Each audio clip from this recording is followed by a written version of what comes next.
Hello everyone, आज date है 5 मई 2023 और द हिंदू न्यूज एनालिसिस में आपका स्वागत है। इस वीडियो में हम द हिंदू की इंपोर्टेंट न्यूज को एग्जाम के पॉइंट ऑफ व्यू से डिस्कस करेंगे। नीचे डिस्क्रिप्शन बॉक्स में Telegram channel Volcano IAS Academy का लिंक दिया हुआ है। आप Telegram channel Volcano IAS Academy के साथ में जुड़ सकते हैं। वहां पर हर exam means UPSC, state PCS and other exams के पॉइंट ऑफ व्यू से काफी इंपोर्टेंट इन्फॉर्मेशन आप सभी के साथ में शेयर की जाती है। तो चलो स्टार्ट करते हैं। वीडियो को स्टार्ट करेंगे एक ज्योग्राफिकल बेस्ड क्वेश्चन के साथ में। और आज आपका क्वेश्चन ये है कि सियोम रिवर को आपको मैप में व्यू करना है, फिर इससे रिलेटेड हर इंपॉर्टेंट फैक्ट्स को एंड इन्फॉर्मेशन को कमेंट बॉक्स में टाइप करना है। कल हमने आपसे क्वेश्चन पूछा था अमृत उद्यान को लेकर के। तो हमारा जो राष्ट्रपति भवन है वहां पर लोकेटेड है अमृत उद्यान, और इस अमृत उद्यान को इससे पहले जो है वो मुगल गार्डन के नाम से जाना जाता था। मीन्स मुगल गार्डन का ही रीनेम करके अमृत उद्यान रखा गया है। तो इम्पोर्टेंट फैक्ट है, आपको ध्यान में रखना है। द हिंदू को अगर हम डिस्कस करें तो फर्स्ट इंपॉर्टेंट न्यूज़ है द हिंदू की फ्रंट पेज पर बिहार में जो कास्ट सर्वे कंडक्ट करवाया जा रहा है उसी को लेकर के। तो बिहार का जो हाई कोर्ट है वहां पर पिटीशन डाली गई कि ये जो कास्ट सर्वे कंडक्ट करवाया जा रहा है इसको इमीडिएटली जो है वो रोका जाना चाहिए। तो यहाँ पर हाई कोर्ट ने इसको लेकर के इंपॉर्टेंट स्टेटमेंट दिया है कि जो भी कास्ट सर्वे करवाया जा रहा है इसको इमीडिएटली रोका जाए। पिटिशनर जो है उन्होंने बोला कि ये जो कास्ट सर्वे जो कंडक्ट करवाया जा रहा है इसमें जो भी डाटा सामने आएंगे, मतलब कास्ट को लेकर के कि कौन सी कास्ट जो है वो मेजोरिटी में है, कौन सी कास्ट जो है माइनॉरिटी में है, तो यहाँ पर जो पिटिशनर है उन्होंने बोला है कि इस सेंसस का, इन डाटा का जो है वो मिसयूज किया जाएगा, क्योंकि कहीं भी क्लेरिफिकेशन नहीं है कि ये जो डाटा जो स्टोर किए जाएंगे उनको किस तरीके से कलेक्ट किया जाएगा, किस तरीके से स्टोर किया जाएगा, और अगर उनका मिसयूज किया जाएगा तो किस तरीके से उसको रोका जाएगा, और मिसयूज नहीं किया जाएगा इसको लेकर के भी कोई एश्योरेंस जो है वो कहीं पर भी क्लियरिटी नहीं है। ओके, तो इसको लेकर के हाईकोर्ट ने बोल दिया है कि ये इस तरीके की जो कास्ट सेंसस है वो क्या कर दो, आप बंद कर दो। यहाँ पर एक इंपॉर्टेंट स्टेटमेंट ये भी देखने को मिला कि इस तरीके के जो डाटा है अगर हम डिस्कस करें तो जो कास्ट सेंसस कंडक्ट करवाई जाती है उसमें सभी जो है वो उसी के लेवल पर कलेक्ट किए जाने चाहिए। मीन्स सेंट्रल लेवल पर इस तरीके की जो भी सेंसस है, जो भी इंपॉर्टेंट डाटा है उनका कलेक्शन होना चाहिए।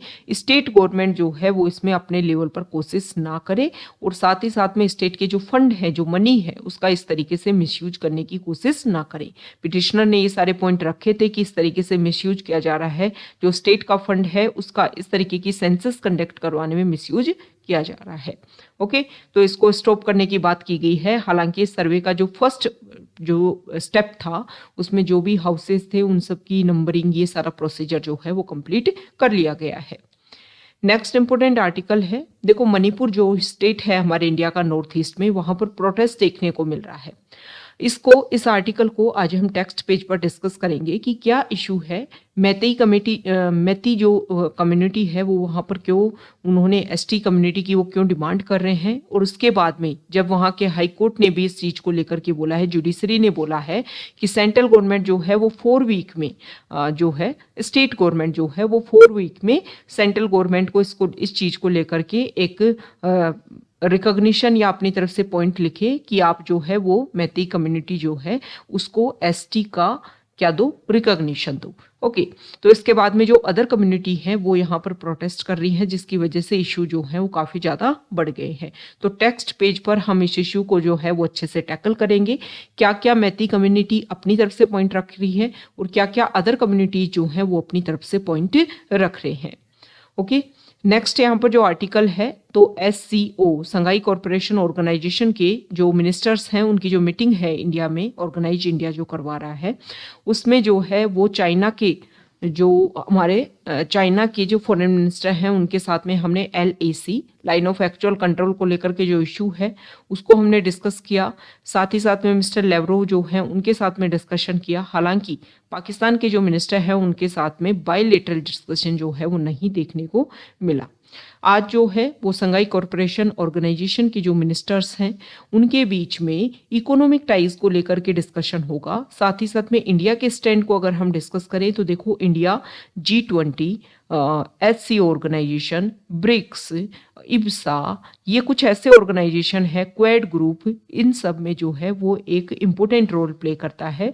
तो इंडिया का जो प्रेजेंट टाइम में रोल है वो काफ़ी इम्पोर्टेंट हो जाता है वर्ल्ड लेवल पर। जो भी इश्यूज हैं उन सबको टैकल करने के लिए, जो भी प्रॉब्लम्स हैं उन सबको डिस्कस करने के लिए। ओके, नेक्स्ट इम्पोर्टेंट आर्टिकल है एडिटोरियल पेज पर, और यहाँ पर जो आर्टिकल है, यहाँ देखिए, देखो इस आर्टिकल में बताया गया है कि प्रेजेंट टाइम में अगर हम डिस्कस करें तो हमारे इंडिया में जो सीसीटीवी कैमरा जो है उनका इंस्टॉलेशन जो है वो स्पेसिफिक सिटीज़ में अगर हम डिस्कस करें तो काफ़ी ज़्यादा बढ़ता जा रहा है। जैसे कि यहाँ पर एक रिसर्च हुआ है और उसके बेसिस पर ये देखने को मिला है कि दिल्ली और चेन्नई दो ऐसे सिटी हैं जहाँ पर स्क्वायर माइल जो कैमरे का इंस्टॉलेशन है वो चाइना की सिटीज़ से भी ज़्यादा देखने को मिल रहा है। देखो मैक्सिमम क्या माना जाता है कि सीसीटीवी कैमरास जितने ज़्यादा होंगे उतने ज़्यादा जो है वो स्पेसिफिक, अगर हम सबसे ज़्यादा कैमरा इंस्टॉलेशन के ऊपर फोकस किया जाता है कि इसकी वजह से वीमेन सेफ्टी जो है वो ज़्यादा देखने को मिलेगी। ओके, तो यहाँ पर दिल्ली में जब कैमरा इंस्टॉल किए गए तब वहाँ के जो गवर्नमेंट है उन्होंने इस बात के ऊपर फोकस किया कि हमने ज़्यादा से ज़्यादा कैमरा इंस्टॉल किए हैं ताकि वीमेन के खिलाफ में जो इशू हैं वो काफ़ी कम देखने को मिल सके। ओके, तो यहाँ पर बताया गया एक एग्जाम्पल दिया हुआ है कि अगर हम बात करें तो एक पर्सन को जो है वो किसी अलग केस में पकड़ा जाता है, उसके बाद में वो पर्सन जो है उसकी डेथ हो जाती है। तो ये चीज़ें हमें शो करती हैं कि कैमरा की फुटेज देख करके अगर आप किसी पर्सन को अरेस्ट कर रहे हो तो वो एक तरीके से इनोसेंट भी हो सकता है, जरूरी नहीं है कि वो सही है। तो यहाँ पर दो पर्सन से क्वेश्चन किए गए हैं कि सीसीटीवी कैमरा जो है क्या वो हमारी प्राइवेसी को इन्वेड कर रहा है, नहीं कर रहा है, और क्या हमें इसको प्रोटेक्ट करना चाहिए, किस तरीके से कैमरा जो इंस्टॉलेशन बढ़ता जा रहा है इस जो इससे जो भी डाटा कलेक्ट हो रहे हैं उनको हमें कैसे रिकॉग्नाइज करना है। तो देखो पहला पॉइंट ये रखा जाता है कि सीसीटीवी कैमरा जितने ज़्यादा इंस्टॉल होंगे उतना ज़्यादा वीमेन सेफ्टी जो है वो बढ़ेगी। तो यहाँ पर इन्होंने आंसर दिया है कि देखो ये बोला जाता है ना कैमरा इंस्टॉलेशन से विमेन सेफ्टी बढ़ेगी, लेकिन फिर भी विमेन के खिलाफ में जो केसेज हैं वो तो कम नहीं हो रहे, वो तो बढ़ते ही जा रहे हैं। और यहाँ पर सबसे पहला उन्होंने पॉइंट रखा कि वायलेंस जो है वो मैक्सिमम होम में देखने को मिल रहा है, कि विमेन के खिलाफ में जो एट्रोसिटी जो वायलेंस है वो स्पेसिफिक होम जो है वो बेसिस है। ओके, तो हाउसेज में जो इशू है उनको आप कैमरा से किस तरीके से सॉल्व करोगे। दूसरा यहाँ पर एक बात रख रखी है कि देखो कैमरा को लेकर के जो भी रिकॉग्निशन है, जो भी उससे डाटा का कलेक्शन है, उसका किस तरीके से स्टोरेज किया जाएगा, इसको लेकर के कोई भी अभी लॉ नहीं है स्पेसिफिक, कोई क्लैरिटी नहीं है। तो एक तरीके से प्राइवेसी जो है उसको एनक्रोच करता है। साथ ही साथ में यहाँ पर इन्होंने ये भी आंसर दिया है कि देखो कैमरा का स्पेसिफिक यूज किया जाता है। ज़्यादातर पुलिसिंग क्या करती है, जो ओवर स्पीड गाड़ियाँ हैं उन सबको पकड़ने के लिए सारा काम किया जाता है। लेकिन बहुत बार ये देखा गया है कि कैमरे में किसी पर्सन को देख करके बहुत बार इनोसेंट पर्सन जो है वो उनको पकड़ भी लिया गया है, जिसकी वजह से काफ़ी ज़्यादा सोसाइटल लेवल पर काफ़ी ज़्यादा इशू जो है वो क्रिएट होते हैं। ओके, तो कैमरा जो है उसको पुलिस इन्वेस्टिगेशन का बेसिस ना बनाया जाना चाहिए। हालांकि ये टेक्नोलॉजी है, इसका यूज लिया जा सकता है, लेकिन पुलिसिंग सिस्टम जो है वो सिर्फ कैमरा के ऊपर बेसिस हो जाए, कैमरा इंस्टॉल कर दिए अब सब सही हो जाएगा, तो ऐसा नहीं है। आप हेल्प के रूप में यूज कर सकते हो। जो डाटा है उसका प्रोटेक्शन कैसे किया जाना है, उसको कैसे यूज किया जाना है, उसका भी हम क्या कर सकते हैं, उसके लिए भी जो है स्पेसिफिक रूल्स एंड रेगुलेशन बनाए जाने चाहिए। साथ ही साथ में यहाँ पर यूके यूएस का एग्जाम्पल दे रखा है कि अगर वहाँ पर पुलिसिंग सिस्टम अच्छे से काम नहीं करता है तो हम उसके खिलाफ में भी केस कर सकते हैं, हम उसके खिलाफ में भी जो पॉइंट है उसको रख सकते हैं। लेकिन ये इंडिया में इसको लेकर के कोई भी प्रोसीजर नहीं है। तो हमें पुलिसिंग सिस्टम का जो इंस्टॉलेशन है वो अच्छे से किया जाना चाहिए। और कैमरा ये तो एक टेक्नोलॉजी है, इसका यूज जो है वो as a technology, as a assistance जो है वो किया जा सकता है, ना कि मेन रिस्पॉन्सिबिलिटी जो है वो आप कैमरा को ही नहीं दे सकते हो। नेक्स्ट यहाँ पर जो आर्टिकल है, देखो कोरियन पेनिनसुला में नॉर्थ कोरिया, साउथ कोरिया जो है उसके यूएस के साथ में रिलेशन जो है उनको 70 ईयर्स कंप्लीट हो गई।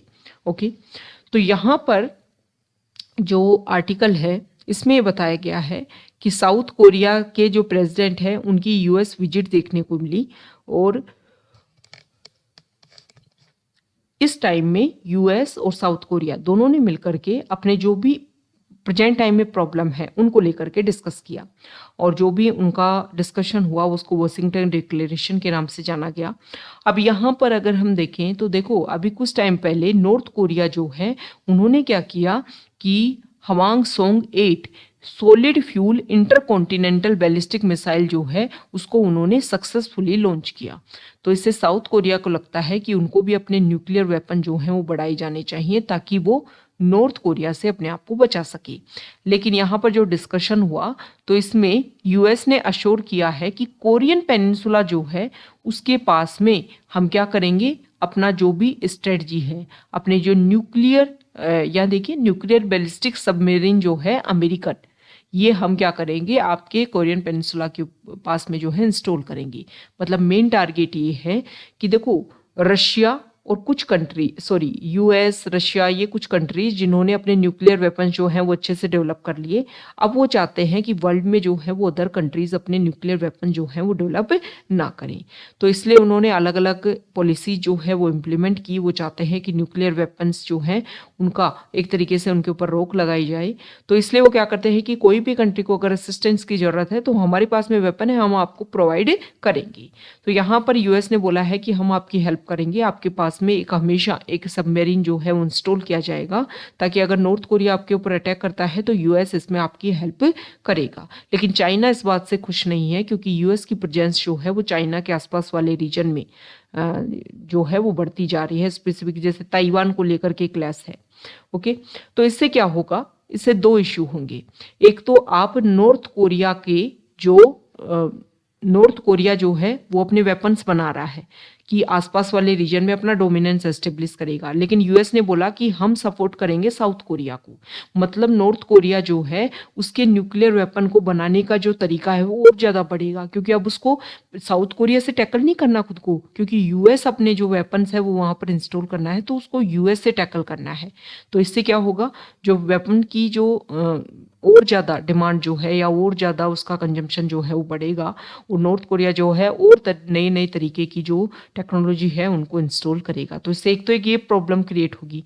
दूसरा क्या होगा कि जो यूएस है वो अपना डोमिनेंस बनाए रखना चाहता है, मगर हर कंट्री जो है वो अपने लेवल पर अपनी सिक्योरिटी के लिए काम ना करे, क्योंकि साउथ कोरिया जो है वहाँ पर एक सर्वे कंडक्ट करवाया गया था और उसमें क्वेश्चन पूछा गया था कि क्या अपनी सिक्योरिटी के लिए जो है वो साउथ कोरिया को खुद को जो है वो अपने डिफेंस वेपन जो हैं वो तैयार किए जाने चाहिए। तो इसमें 71% साउथ कोरियंस ने जो है वो वोट दिया था कि हाँ, अपने खुद के हमें डिफेंस वेपन जो है वो तैयार किए जाने चाहिए। तो एक तरीके से कंट्री लेवल पर इसको लेकर के प्रोटेस्ट देखने को मिलेगा कि यूएस जो है उसका सपोर्ट हम ले रहे हैं, खुद के लेवल पर अपने आप को इंडिपेंडेंट नहीं कर रहे हैं। दूसरा, चाइना भी इससे खुश नहीं है। मतलब रीजनल एरिया में, कोरियन पेनिनसुला के रीजनल एरिया में कन्फ्लिक्टिविटी जो है वो और ज़्यादा इंक्रीज होगी। ओके, और जो नॉर्थ कोरिया है वो अपने आप को सेल्फ डिपेंड करने के लिए जो है वो और ज़्यादा डिफेंस वेपन जो है वो और ज़्यादा बनाने लग जाएगा। नेक्स्ट यहाँ पर जो आर्टिकल है, तो मणिपुर में जो अनरेस्ट देखने को मिल रहा है उसी के बारे में यहाँ पर बताया हुआ है। मणिपुर हमारे इंडिया का नॉर्थ ईस्ट वाला पार्ट है, और देखो इशू क्या है वहाँ पर। इशू ये है कि मणिपुर स्टेट जो है वहाँ पर क्या है कि जैसे एक फुटबॉल का मैच होता है ना, उस तरीके से मणिपुर स्टेट लोकेटेड है। मणिपुर स्टेट के बीच में वैली है जिसको हम इम्फाल वैली के नाम से जानते हैं। ओके, और उसके आसपास जो है वो हिल रीजन है। जैसे कि फुटबॉल मैच में बीच में ग्राउंड होता है, इस तरीके से तो वैली है, और चारों तरफ जो स्टेयर्स होती है जिसपे लोग बैठते हैं मैच देखने के लिए, वो है वहाँ का हिल रीजन। तो ये जो वैली रीजन है ना, ये 10% एरिया है, टोटल मणिपुर का 10% एरिया है, लेकिन यहाँ पर पॉपुलेशन जो है वो ज़्यादा रहती है। पॉपुलेशन मैक्सिमम यहाँ पर जो मैती कम्युनिटी जो है वो रहती है, और मैती कम्युनिटी जो एसटी के लिए डिमांड कर रही है। आपको दो मेन बात ध्यान में रखनी है कि एसटी जो है, शेड्यूल्ड ट्राइब जो है, वो कभी भी मेन सोसाइटी का कभी भी हिस्सा नहीं रहे। हमेशा वो मेन सोसाइटी से डिफरेंट एरिया पर रहे, जैसे कि फॉरेस्ट एरिया में ऐसे। एससी जो है, शेड्यूल्ड कास्ट जो है, वो हमेशा से हमारी जो सोसाइटी है उसका ही पार्ट रहे। ये बात आपको ध्यान में रखनी है। ओके, तो एसटी जो है, शेड्यूल्ड ट्राइब, जो ट्राइबल लोग जो है, उनके राइट्स को, लैंड को लेकर के, फॉरेस्ट को लेकर के हमेशा जो है प्रोटेक्ट करने की कोशिश की गई है और नए नए रूल्स एंड रेगुलेशन बनते रहे हैं। तो यहाँ पर मैती कम्युनिटी की ये डिमांड थी और काफ़ी लंबे टाइम से वो डिमांड कर रहे हैं और उन्होंने इसको लेकर के बेसिस बनाया कि 1949 में इंडिया का पार्ट बनने से पहले जो मैती कम्युनिटी है उनको एसटी का उनके पास में रिकॉग्निशन था। एसटी के वो पार्ट थे, लेकिन इंडिया का पार्ट बनने के बाद में वो एसटी के पार्ट नहीं रहे हैं। इसलिए वो डिमांड करते हैं कि एसटी जो है वो उनको दिया जाए, उनका पार्ट जो है एसटी कम्युनिटी का पार्ट जो है उनको बनाया जाए, एसटी रिकॉग्निशन उनको मिलना चाहिए। अब देखो यहाँ पर मैती कम्युनिटी ये बोलती है, लेकिन मैती कम्युनिटी के खिलाफ में जो अदर कम्युनिटी है वो अपना पॉइंट रखते हैं कि 60 सीट है यहाँ पर लेजिस्लेटिव असेंबली में, जिसमें 40 सीट जो है वो मैती कम्युनिटी ही जीत करके आती है। ओके, और टोटल पॉपुलेशन जो है वो मोर देन 55% है, लेकिन प्रेजेंट का जो 2011 की जो सेंसस है उसमें देखने को मिला कि पहले मोर देन 55% था, लेकिन अभी 44% तक डिक्रीज हुआ है मैती कम्युनिटी।